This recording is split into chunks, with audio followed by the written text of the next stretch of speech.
I started bodybuilding with nothing. No gym, no equipment, just a dream and the will to make it happen. This is the story of how I went from lifting on a plank across 2 chairs to becoming a bodybuilding champion. I'm Dr. Nash Jocic, former bodybuilding champion. I competed 46 times and won 17 titles. I've been in the industry for over 40 years, and during that time I trained over 3,000 clients and helped them to get in fantastic shape. I also published 10 ebooks, which are all available on my website. Just click on the link below and you can access them all. So let us dive into today's topic. My story, my bodybuilding story, started when I was 16.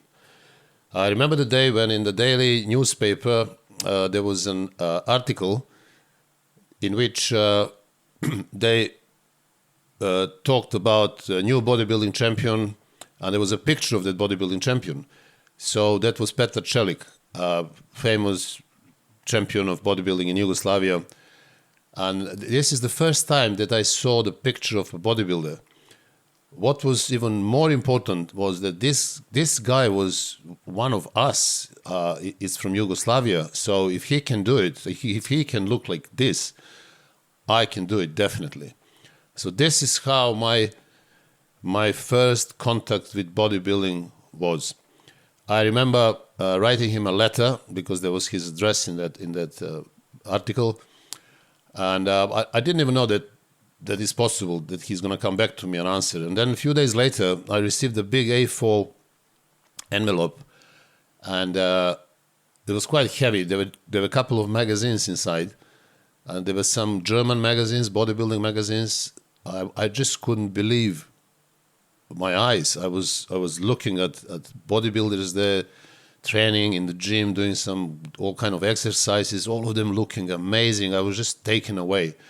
So definitely I knew in that moment that I have to do bodybuilding. I was 16 and I played football for about 3 or 4 years, and I was quite good. I was playing in the youth team of Radnički Kragujevac, which was in Premier League. The only thing that I didn't like was that sport, football, is a team sport, right? So I didn't like the situations when I really perform great, I play great, but then other people don't, and we either lose or we win. So if we win, we are all winners. But few of us who were really pushing hard, giving 100%, were not happy because half of the team didn't really play well. And I didn't like that. I wanted everything to depend on me. So bodybuilding was just a perfect choice for me. So I thought this is something that I can do and it's going to depend only on me. So the decision was made. I had to start doing bodybuilding. So I needed some weights. So I went to the sports shop, and all that they had were some dumbbells, and there were 4 kg dumbbells. So I bought 2 of them, and they were plastic blue dumbbells. I just didn't have anything else. So what would be a guy of 16 who doesn't have a clue of bodybuilding do with 4 dumbbells of 4 kgs each? So the story was going around that Bruce Lee, obviously everybody knew who Bruce Lee was. Bruce Lee was training biceps apparently while reading a book. So he would read a book and he would just perform dumbbell biceps curl as long as he wanted, maybe 100 to 100 reps. At least I thought that was the way. And then he would change the hand and he would go again. So I thought, okay, I'm going to do the same. So I started doing dumbbell curls for biceps, the only exercise I knew. And in the beginning, it was around 10 reps. And then after a week or 10 days, went to 15, 20 reps. And very quickly, I actually started lifting those because they were very light. Lifting them like 30, 40 times. And I was doing lots of sets, but my biceps never grew. So I was perplexed. What do I do now? Then my father said, look, I can see you want to do a bit of exercise with weights. So look, he never liked it because if you don't play football in those days in Yugoslavia, you are not right in the head. Whatever else you do, God forbid you're doing weights. So he said to me once, he said, look, in my days, only people who are a little bit, damaged in the head, they would do weights. The rest of us, normal people, will play football. Fine. So he said, I know somebody who can help you with this. There is a guy, again, he's not really, good in the head. Actually, everything was fine, but this is how the assumption was of bodybuilding, weights and all that. So he said, I'll take you there and then you speak to him. So we went there. I remember there was an old block of flats, this kind of communist style 60s, 70s building architecture, horrible. And it was all worn off. So we went there, he knocked on the door, the man opened the door, my father said hello, they knew each other. He says, where is your son? Oh, he says, he's downstairs in the cellar, he's training at the moment. So my father said, okay, go and see him, and I'll just speak to my friend. So the guy that I was looking for was called Vlada Živac, they used to call him. Živac means nerves. So apparently he was very nervous because he was doing weights. So something has to be wrong with the guy, right? So I went downstairs. The cellar was, just imagine, it stunk. It was all damp. People used to keep sauerkraut and also wine in the barrels, in the cellars, and the whole entry in the underground floor was like, you just don't want to be there. My eyes were burning from that smell. And then I was looking around and I found a cellar. I heard some noises there, so I thought it must be where Vlada is training. So on the door, I remember it was a big head of a tiger painted in different colors. So I thought, oh my God, look at this now. So I knocked on the door. He opened the door, and I was absolutely shocked and petrified when I saw him. He was a bit taller than me. He was huge. He had some blue sweater and long hair, and had some bandana around his head. And he looked at me and said, who are you? What can I do for you? I said, look, my father just brought me here. See, he's the friend of your father. So apparently, you can help me. I want to start training. Okay. Come in. So I walk inside. He closed the door. Inside, there were two barrels again. One was sauerkraut, one with wine. And he was sweating. The stink was unbearable. But this was it. So still in shock, he said to me, just sit down. I need to do something first to finish, and then I'll talk to you. So he was doing bench press with some big weights. The weights were not weights as we know them now with the proper plates. They were like some round bits from different equipment or machinery or something, but they were weights. So that was all piled up on the bar, and he was doing bench press. He was huge, maybe around 115, 120 kgs. And then he said to me, look, first of all, you need some weights. Do you have any weights? I said, yeah, I have 2 dumbbells. I have 4 kg dumbbells, so I'm doing like dumbbell curls. I can do like 30 reps. So I was so proud of my achievement. No, he said, this is not the way to do it. You need to start doing less reps with heavier weights. He said, I'll give you a pair of dumbbells. So he gave me 2 dumbbells because he said I have 2 pairs the same weight. So he gave me, there were some rusty dumbbells, 16 kgs each. So I had at home I had 4 kgs, and now he gave me 16. He said, take this, and I'll tell you what to do. But he says, now I'm training. So he says, the best thing would be to come in the morning tomorrow, 10 o'clock, and then I'm gonna write down the training program for you. I'll explain to you what do you do with these dumbbells and everything. So I was like, oh my God, thank you very much. So I took those 2 dumbbells, 16 kgs each, and I went home. I was dragging them. I had to stop every few minutes, obviously, because, they're heavy. So I went home, and now I ended up with 2 pairs of dumbbells, one 4 and one 16. And I couldn't do anything with 16 because they were too heavy for me. So I continued doing my biceps curls with 4 kgs. But next morning, 10 o'clock, I was in his place. So when I arrived, his father just prepared some breakfast for him. And we sat down at the table, and his father brought it. It was a big plate full of scrambled eggs, but a lot, massive. On the top of scrambled eggs was a big block of white cheese.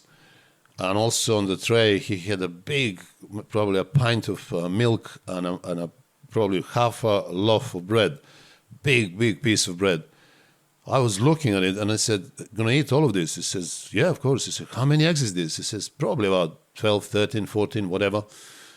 I said, really? I said, I only eat 2. How can you eat all? No, he said, you have to eat more. You can't just get big if you eat 2 eggs. You have to eat more. So imagine, I mean, for me, that was like, I was like in parallel universe, everything. I mean, imagine that his cellar, all this thing from wine and sauerkraut and these rusty weights everywhere, and all of a sudden a guy eating 13, 14 eggs with pint of milk and probably a pound of cheese on the top. I'm like, just a different universe. I come from different worlds, so I'm constantly in the state of shock. So he said, don't worry, I'll write you down. So he took an A4 paper and he wrote a training program for me. And he explained what I can do with these dumbbells and eventually that I will need a barbell. I need to find a barbell. He said, I can't help you with that because I don't have barbells. Even the stuff that I have, I hardly, collected from wherever. But he says, you will find the barbell. Look around, speak to people. And he said, with these 2 dumbbells, the most important thing that you can do is, I gave you 16, so you can do bench press with dumbbells. But I said, how do I do that? He said, on the bench. You saw me, I'm doing it. I said, I don't have a bench. Well, he said, you have to make something. I mean, just improvise, he said to me. Find a plank and put it across 2 chairs, and that's your bench. So I was like, yeah, okay. I took that piece of paper with training program, everything that I could have possibly done with these 2 dumbbells, like bent over rows, shoulder press, chest press, obviously bench press with them, squats. He said, take 1 dumbbell on the chest and then do squats, or take 2 later on when they become light. So I went home. Now, I started thinking about that plank and chairs. So where do I find a plank? So that day when I was coming back from school, I came across some building site, and there were a lot of materials there, some iron stuff, some bricks, and also planks. So I looked around, there were no people around, and I picked 1 plank, which was my height, probably 160, 170, and it was about 30, 35 centimeters wide. So I thought this is a perfect plank for my bench. So I took that plank, nicked it, and ran home. At home, I put 2 chairs, put plank across, and now I took those 16 kg dumbbells and I started doing it. I could only done like 3 or 4 reps, 2-3 sets, but I was delighted. Finally, I had a bench. I had a plank across 2 chairs, and I had my 2 16 kg dumbbells. So it wasn't safe, obviously, but it was pretty, and to me it was gold, because finally I could have done what I've seen, at least similar to what I've seen in the bodybuilding magazines. But now the problem was that he said to me, and I realized I've seen him and seen other people in the magazines. I needed a barbell. So where to find a barbell? In the shops, they didn't sell them. In those days, there was no internet, no company selling barbells or anything like that. So there must be somebody, because there are a lot of bodybuilders in Yugoslavia in those days. So I started talking to my friends, and one day a guy came and said, look, there is a magazine called Tempo, used to be a sports magazine in Yugoslavia covering all the different sports. And he says in the last issue, there is a big article about some guy from Nash. He's a new heavyweight bodybuilding champion, and there is an article there. I saw him; he looks amazing, but maybe there is a phone number, or I can't remember, or maybe his address. Get in touch with him, see what he can do for you potentially. So after school, I went to the newsagent, got my issue of Tempo, found an article, seen a guy. The guy was doing lat spread. I remember black and white picture. Somewhere on the seaside. His name was Najdan Milojkovic. I think he was a heavyweight champion of Yugoslavia, and there was an article about him, but most importantly, at the bottom there was address and the phone number. So next morning I called him, and I said, look, I don't know if you can help, probably not, but I saw the article, I'm really impressed with you and everything, but I need some weights, I need a barbell. Do you know where I can get it? And he said, oh, no problem. He said, I sell them. I make barbells, and I sell them. So you can come and buy as much as you want. How much do you want? So I said, well, around, I don't know, 60, 70 kgs, probably 2 bars. Yeah, he said, come. I said, can I come tomorrow? Come tomorrow, I'm here. So next day morning, I'm on the train from Kragujevac, a city where I live, to Niš. It's around 120, 30 miles away, 200 kilometers. And the train would take about 5-6 hours to get there, because in those days, trains would stop in basically every village or something. And after 5-6 hours journey, I ended up in Niš. So from the train station, I started asking people about the address, because, no Google Maps, no A to Z, nothing. You need to ask people, where is this address, where is this street? And bit by bit, people explained a little bit. So I was in about 40 minutes, I was in his house. So when I entered the courtyard, there were 2 houses. One was on 3 stories, and another one was like a bungalow. So that bungalow was actually the gym. I could have seen people through the windows, because summertime windows were open. And I went inside, I looked at it. Some guys were absolutely amazing, huge, massive, V-shaped. I was looking like, again, in shock. So I said, is Naidan here? And they said, no, he's in the house. So I went there, knocked on the door. Again, guy opened the door. That was Naidan Milojkovic himself, champion of Yugoslavian heavyweight, looking in front of me like a mountain of muscles. He was wearing some white vest, I remember, massive shoulders, chest, again, long hair, 70s. And I said, I came for the weights. Oh, he said, no problem, come with me. So we went to some small room in the gym, and there were loads of plates there, all different sizes, from 20, 15, 10, 7.5, 5, 2.5, and all of them, they're all red. They're all painted in red, brand new. Loads of them, probably over 1,000 or maybe 2 tons of weights there. So people would come and buy them. So he said to me, okay, 70 kg. He says, where's your car? I said, look, I don't have a car. So how are you going to pick these weights up? I said, in my suitcase. I had an old leather suitcase with me. He said, what are you talking about? You can't put 20 kgs inside. It's just going to explode. No. I said, I'll do it. I'll do it. Don't worry. I'll just do it. So I managed to put 25 kgs of plates inside. And that suitcase was almost exploding. But, I managed somehow. And I got 1 bar. And he said, so what about the rest? I said, look, I'll pay you now for all of it. I'll take 75 kgs. And I'm going to come tomorrow. And day after tomorrow again, and I'm going to get 25 kgs again and again. So basically, I took those weights, went back to the train station. This time it took me about 1.5 hours because the suitcase was very heavy. And went back home. So I ended up home very late, but I had a bar and I had 25 kgs of plates next to my plank across 2 chairs, so in my bedroom. So I was extremely happy. Next morning, the same story. I went on the train station, traveled 5-6 hours to Niš, picked up another 25 kgs, came back home. Because even in those days, my character was still always the same. I recognize that now, looking at it retrospectively, because if I decided to do something, it had to be done. Maybe it will be difficult, maybe it will take a bit longer, but once it's decided, it has to be done. So after my 3rd journey, I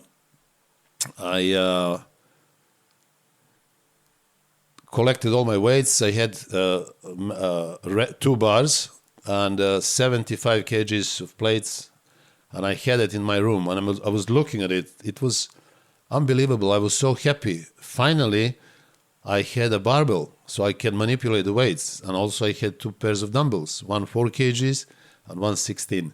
And I had my plank across 2 benches, two chairs. So imagine, I was so happy. That was like, I was absolutely mesmerized just looking at those brand new plates. And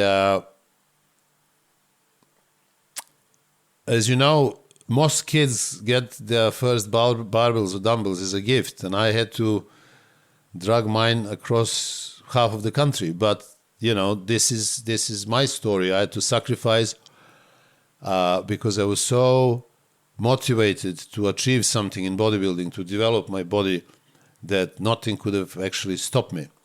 So I started doing now bench press with the barbell. In the beginning, it was about 30 kgs. I managed to do a few sets of 8 to 10 reps, but then I started going a little bit heavier and heavier. Now the problem was that I would have to take that barbell from my lap, and then from my sitting on my bench. So I had to drag the bar from the lap across my abdominals to the chest, and then finish the set, and then put it down on the chest, drag it down again, roll it down, and then I stand up and rest and do it again. So as the weight started becoming heavier, that became very, very hard. And also I ended up being bruised. So everywhere, my abdominals, my chest, everything was bruised. And I remember when my mother saw me one day, she completely freaked out. She thought I have a disease or something. I said, no, don't worry, I'm going to fix this. But, clearly this wasn't the way, because I ended up having really problem of rolling the weights, because they started become heavier and heavier. So I decided, and nobody could have helped me, because there were two chairs. Chair was behind me, so there was nobody to come and lift the weight all the way up. And so I needed a solution. So solution was obviously to make a bench. So I took that plank and went to the carpenter and asked him to make me a bench from that plank, and he added some extra bits, and I ended up having my first wooden bench. So now the plan was, every time I do chest, bench press especially, because nothing else I could have done, I would ask my friend to come and then just lift the weight from the floor and pass it to me, because now there was no chair, there was no barrier, so it was just a wooden bench. So the plank turned into a wooden bench, and that was my next step, my next improvement in the whole process. Now the problem was that not every time when I wanted he could have come, and sometimes when he wanted to come I couldn't do it. So I realized that the problem with this wooden bench is that I'm again depending on somebody to come and help me lift the weights for me. So I have to, that was the only way that I could have possibly done it. Now I needed to find another solution. Then the next solution was to make a bench, as the guys in the magazines had, with a rack. So I needed a bench with a rack. So that bench has to be made of metal. I mean, I didn't have a clue about metal, where to find metal, what type of metal. I just didn't know anything.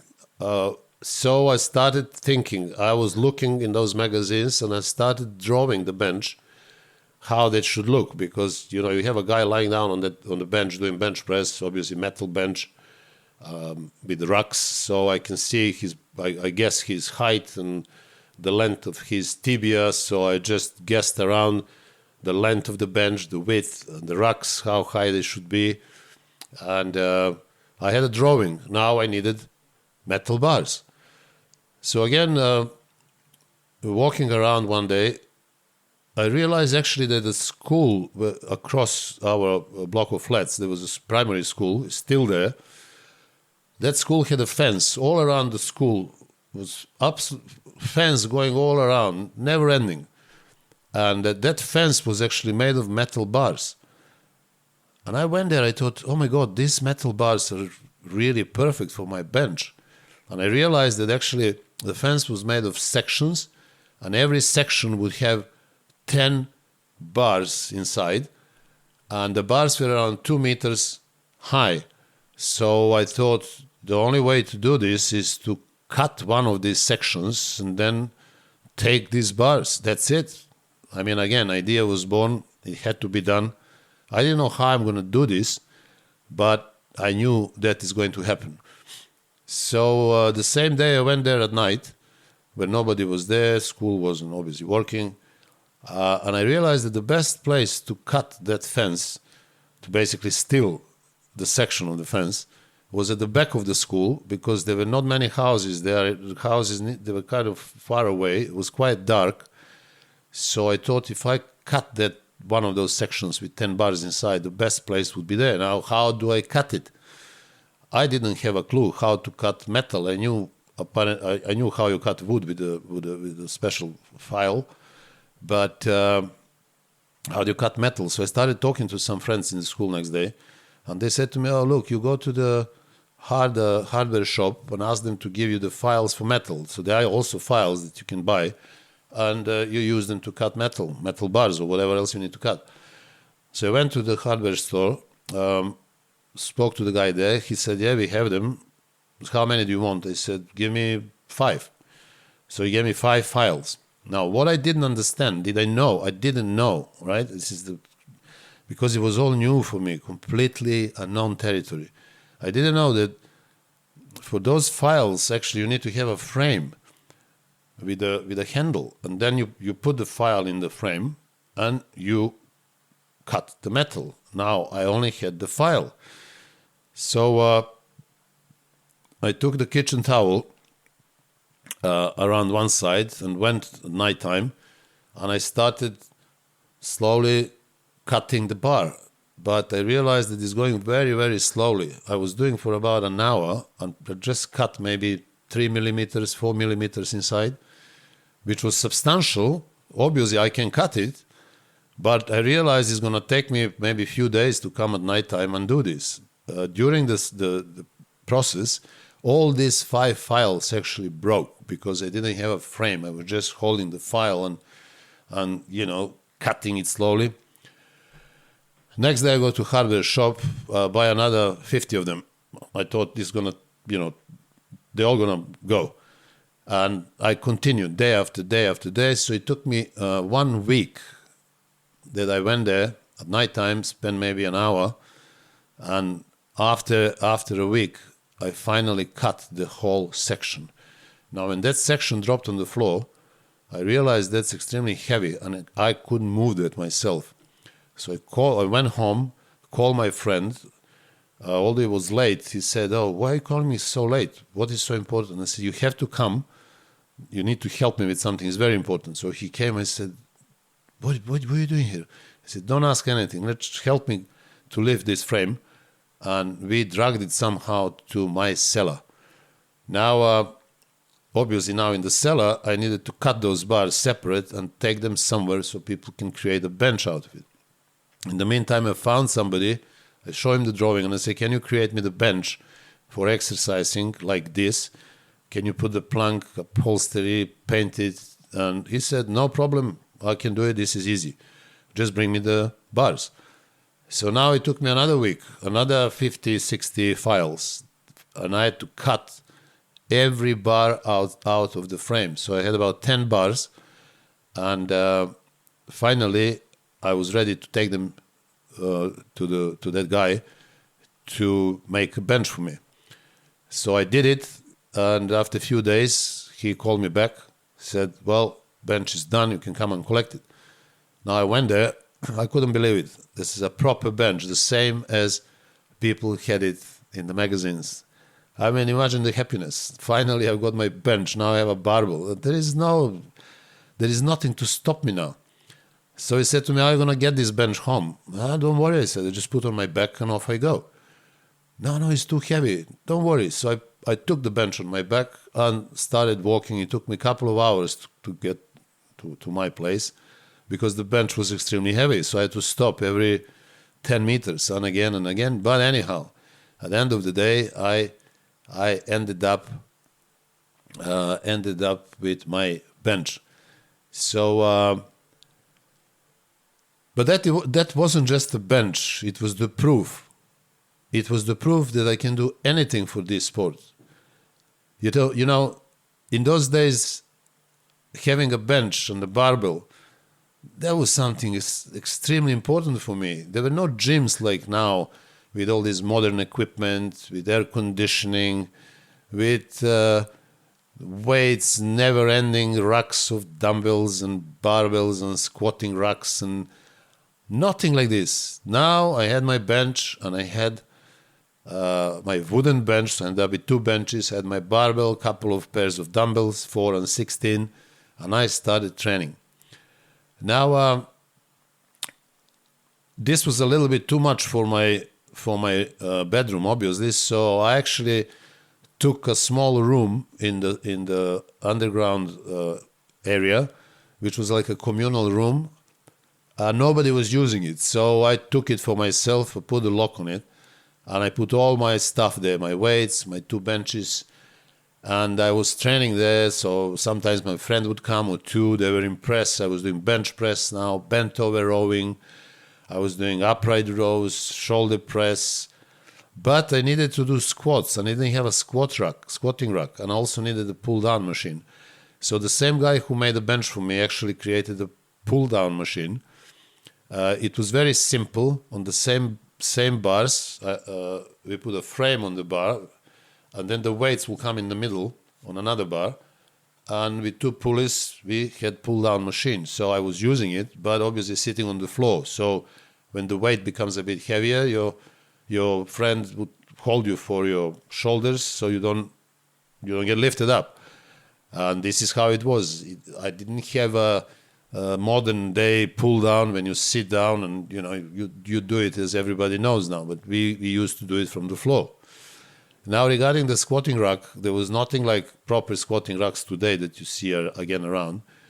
And my squatting bar was actually 2 bars in the wall, and I would put the weight on the top, come under, lift the weight on my shoulders, do squats. When I finish, I go back and lower the bar on those 2 bars sticking out of the wall. So imagine, nothing like today's hammer strength, life fitness, amazing squatting racks, squatting cages with the safety bars and all that. Just 2 bars sticking out of the wall, and you take the weight from there. When you finish, you put it back. How many times I got stuck, I couldn't get up. All I could have done is to throw the weights back and then start again. So you see, this is my first mini gym. It was in a very small room, maybe 3 meters by 5, but I had everything there, and I was training, and I managed within a year to move from 70 kgs body weight to 78 kgs my body weight. I changed a lot, and everybody saw it, and I was so proud of it. I became very popular. Fame was really nice thing for me. People started saying, "Oh, this guy is doing bodybuilding, look how big he is, how strong he is."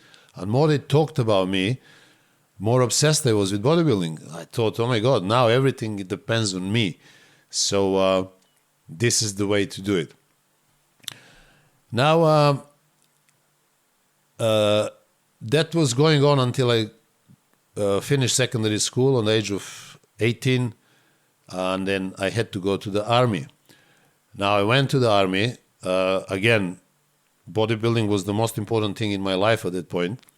The problem was that in the army I didn't have any equipment, no benches, no barbells, nothing. So quickly I realized that the best I can do is to go to the sports grounds, because they had some different bars positioned for different military exercises. So I could have done pull-ups, I could have done dips, I was doing press-ups, and for legs I was doing squats.